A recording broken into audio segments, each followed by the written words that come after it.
నమస్తే, welcome to great Andhra. మనతో పాటు ఉన్నారు సీనియర్ పొలిటికల్ అనలిస్ట్ జిఆర్ మహర్షి గారు. నమస్తే సార్. నమస్తే అమ్మా. సార్, నిన్ననే మాట్లాడుకున్నాము, కోటి సంతకాల సేకరణ చేసి గవర్నర్ గారికి అప్పచెప్పబోతున్నారు వైఎస్ జగన్ గారు అని. ప్రైవేట్ పరం చేయొద్దు మెడికల్ కళాశాలల్ని, ప్రభుత్వ కళాశాలని. సో దాని మీద ఇంకా ఇచ్చేస్తారు. ఇప్పుడు గవర్నర్ గారు తీసుకున్నా ఏం చర్య తీసుకుంటారు, ఇమ్మీడియట్గా ఏముంటుంది అనేది అది ఎవరు ఎక్స్పెక్ట్ చేయలేరు. అది జగన్ గారికి కూడా తెలుసు. అందుకే ఆయన ఏమంటున్నారంటే, ఈ దీని మీద ఓకే, ఏదన్నా చర్య తీసుకుంటే ఓకే, లేదన్నా కూడా నేను మళ్ళీ వస్తాను, వచ్చినప్పుడు మాత్రం ఇమ్మీడియట్గా ఒక 2 నెలల్లోనే దాన్ని క్యాన్సిల్ చేస్తాను, అది ఎవరికైతే ఇచ్చారో వాళ్ళని జైల్లో పెడతానని కూడా చెప్తున్నారు. సో ఇది ఒక రకమైన బెదిరింపే అయినప్పటికీ అదొక మంచి బెదిరింపే. ఎందుకు అంటే ఇది ప్రైవేటు పరం చేయడం అనేది తీవ్రంగా వ్యతిరేకిస్తున్నారు కాబట్టి, ప్రజల కోసం చెప్పే విషయమే కాబట్టి మరి దీన్ని ఎట్లా అంటే ముందు దీనికి ఎలాంటి సవాళ్ళు ఉంటాయి, చంద్రబాబు నాయుడు గారు ప్రభుత్వం ఎలా రియాక్ట్ అవుతుంది?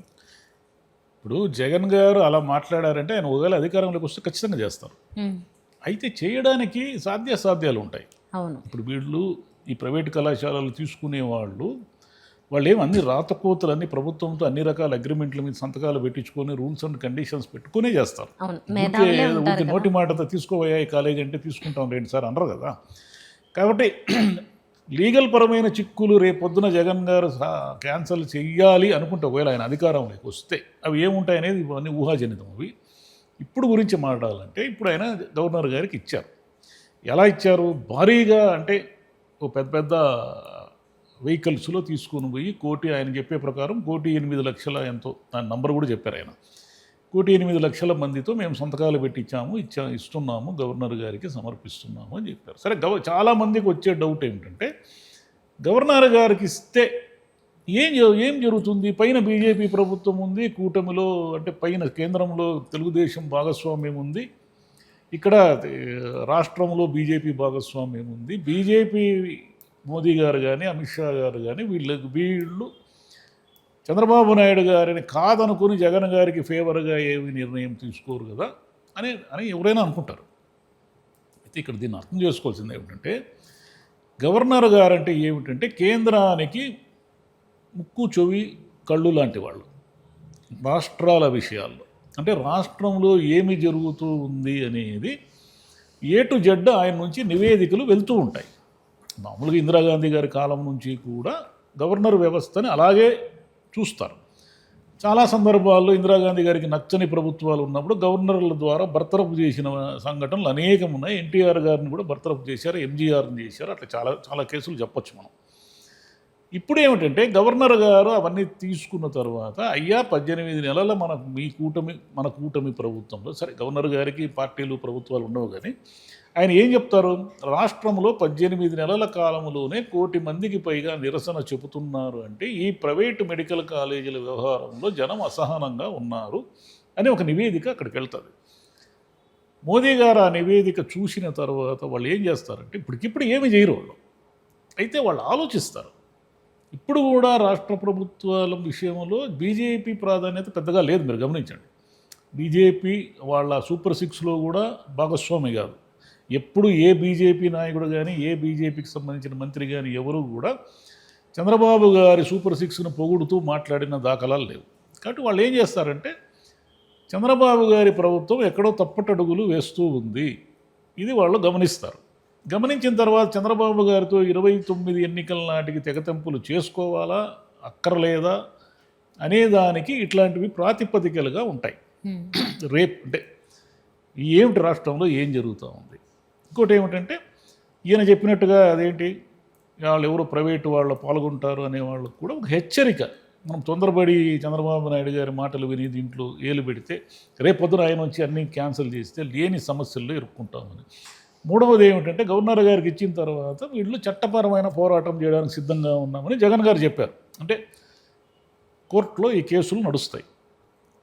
ఇప్పుడు ఏమిటంటే జగన్ గారు చెప్పేది ఏమిటంటే, జగన్ గారే కాదు మామూలుగా ఆలోచించే వాళ్ళకు కూడా చాలా కన్ఫ్యూజన్గా ఉంది. అది దీంట్లో లాజికల్గా ఆలోచిస్తే ఏమయ్యా అన్ని ప్రైవేటు జరుగుతున్నాయి కదా, ప్రైవేటు మెడికల్ కాలేజీలు ఇవ్వడం వల్ల వచ్చే నష్టం ఏముంది, ప్రైవేట్ వాళ్ళు ఇంకా బాగా చేస్తారు కదా, ప్రైవేట్ వాళ్ళు బాగా కార్పొరేట్ వైద్యం అందిస్తారు కదా. చంద్రబాబు గారు కూడా అదే అంటున్నారు, పేదలకు కార్పొరేట్ వైద్యం అందిస్తే మీకేమిటి నష్టం అని అడుగుతున్నారు ఆయన.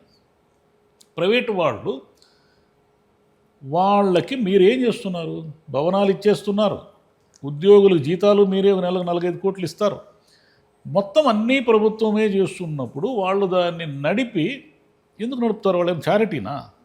వాళ్ళు డబ్బులు సంపాదించడానికే కదా నడుపుతారు. పేదలందరికీ వైద్యం చేసేదానికి ప్రైవేటు వైద్య కళాశాల ఎందుకు నడుపుతారు? వాళ్ళకు వచ్చేది ఏమిటి? ఎన్ఆర్ఐ సీట్లు, పెద్ద సెల్ఫ్ అంటే డబ్బులు కొనుక్కునే సీట్లు, ఎన్ఆర్ఐ సీట్లకు సంబంధించిన ఫీజులు వస్తాయి వాళ్ళకి. ఫీజులు వచ్చిన తర్వాత వాళ్ళ పేద ప్రజలకు వైద్యం ఎంత డబ్బు మనం పెట్టుబడి పెట్టాము అంతకు ఎన్ని రెట్లు డబ్బు లాభాలు వస్తుంది అనే ప్రైవేట్ వాళ్ళు ఆలోచిస్తారు. కానీ ప్రైవేట్ వాళ్ళు ప్రజాసేవ పేరుతో సంక్షేమ పథకాలు పెట్టుకోవడానికి వాళ్ళు ఏమి చారిటీస్ పెట్టుకోలేదు కదా. కాబట్టి ఏ రకంగా పేదలకు కార్పొరేట్ వైద్యం అందుతుందో చంద్రబాబు గారు చెప్పరు. అన్నీ మీరే భరిస్తున్నప్పుడు పేదలకు కార్పొరేట్ వైద్యం అందుతుంది అని ఆయన అంటున్నారు. ఏ రకంగా అనేది జనానికి అర్థం కావడం లేదు. ఇది కన్ఫ్యూజన్.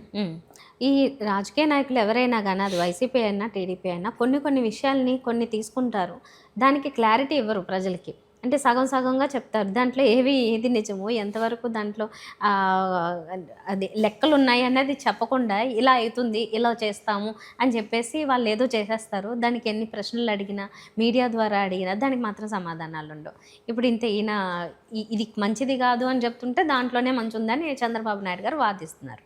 అన్నీ మీరే ఇచ్చేటప్పుడు ఉద్యోగులకు జీతాలు మీరే, అంటే డాక్టర్లకు జీతాలు మీరే ఇస్తారు, స్టాఫ్కి జీతాలు మీరే ఇస్తారు, బిల్డింగులు మీవే, అన్నీ మీరే ఇచ్చేటప్పుడు మెయింటెనెన్స్ చేసిన దానికి కానీ అంత డబ్బులు వాళ్ళకి ఎందుకు ఇస్తున్నారు? అది ప్రభుత్వమే నడిపితే కనీసం రోగులకు, పేద రోగులకు కనీసం మినిమం వైద్య సేవలన్నా అందుతాయి కదా. చంద్రబాబు నాయుడు గారు మరి ఆయన వాదనలో అదేమిటో లాజిక్ ఎవరికి అర్థం కావట్లేదు. అంటే ప్రైవేట్ పరం చేయదలుచుకున్నారు అంటే ప్రైవేటు వాళ్ళు బాగా నడుపుతారు అని ఆయన ఇప్పుడే కాదు, చాలా మొదటి నుంచి నమ్ముతున్నారు ఆయన. ఈరోజు కూడా నిన్న మీటింగ్లో కూడా అన్నారు. ఏమన్నారు ఆయన? సిద్ధాంతాలకు కాలం పోయింది, అవన్నీ పాత రోజులు, సంస్కరణలు ఎప్పుడైతే ఎకనామిక్ రిఫార్మ్స్ వచ్చేసాయో దాంతో సిద్ధాంతాలకు కాలం పోయింది, విలువలు అనేటివి ఇప్పుడు నడిపిస్తున్నాయి అన్నట్టుగా. సిద్ధాంతాలకు కాలం పోవడానికి ప్రపంచవ్యాప్తంగా వచ్చిన ఈ మార్కెట్ ఎకానమీ ఇవన్నీ కారణాలు. అది ఒక ఇండియాలో జరిగింది ఏం కాదు. వామపక్షాలు బలహీనమైపోవడానికి కూడా కారణం ఏమిటంటే ఈ మొత్తం ఈ కమర్షియలైజేషన్ ఎప్పుడైతే వచ్చేసిందో ఈ సిద్ధాంతాలు ఇవన్నీ కూడా ఇంకా ముందు జనానికి ఏమిటంటే వాళ్ళు ఎలా ముందుకి ఈ వ్యాపార ప్రపంచంలో జీవిస్తున్నాం మనం. వ్యాపార ప్రపంచంలో జీవిస్తున్నప్పుడు ప్రైవేట్ పరం చేస్తే ఏమిటి నష్టం అని ఎవరైనా అడుగుతారు. అంటే అంతా వ్యాపారమే అయినప్పుడు ప్రభుత్వం కూడా వ్యాపారమే చేస్తే ఎట్లా? మిమ్మల్ని ఎందుకు ఎంచుకున్నాము? ఒక పేదవాడికి ఓటు ఉంది, ఒక ధనవంతుడికి ఓటు ఉంది, కోటీశ్వరులకే ఓట్లుంటే అయ్యా వాళ్ళ ప్రకారం వాళ్ళు ఎలా చెప్తే అలా మీరు ప్రభుత్వాలు నడపండి అంటే ఓకే. మీరు పేదవాళ్ళందరూ కూడా అన్ని వర్గాల వాళ్ళు మీకు ఓటు వేస్తేనే కదా మీ ప్రభుత్వం ఓటు ఉంటుంది. అన్ని వర్గాల వాళ్లకు పని చేయడం అనేదే కదా మీ లక్ష్యం. ఆ లక్ష్యాన్ని మర్చిపోయి మేము అన్నీ ప్రైవేట్ చేస్తామంటే ఇంకేమి నడపాలా ప్రభుత్వము? అదేమిటి ప్రభుత్వ ఆఫీసులు నడుపుతారా మీరు? ప్రభుత్వ ఆఫీసులు కదా నడిపేది. ప్రజలకు పనికొచ్చే విద్య, వైద్యము, రవాణా అన్నీ ప్రైవేటు పరం చేసేసి ఇక ప్రజల కోసం ఏమి నడుపుతారు, ఏం చేస్తారు అంటే సంక్షేమ పథకాలు ఇస్తారు అంతేగా.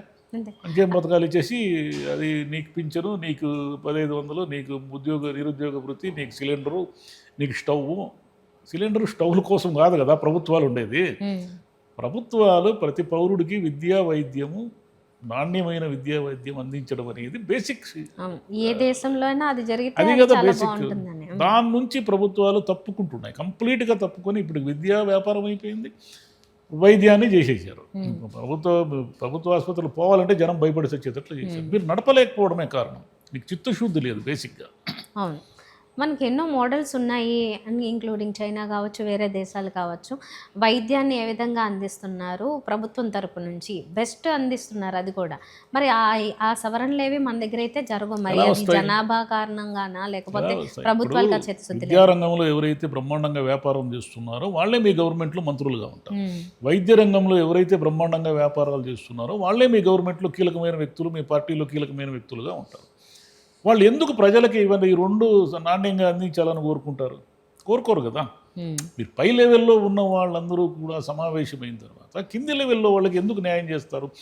కింది లెవెల్ వాళ్ళకి ఓట్లు అనేటివి ఉన్నాయి కాబట్టి కనీసం ఇవన్నా అందుతున్నాయి. వాళ్ళకి ఓటక్కే లేదనుకోండి, ఫినిష్, ఏమి లేదు, ఏమి ఉండదు, ఇంకేం చావాడు కావాల్సిందే. Right, okay sir, thank you.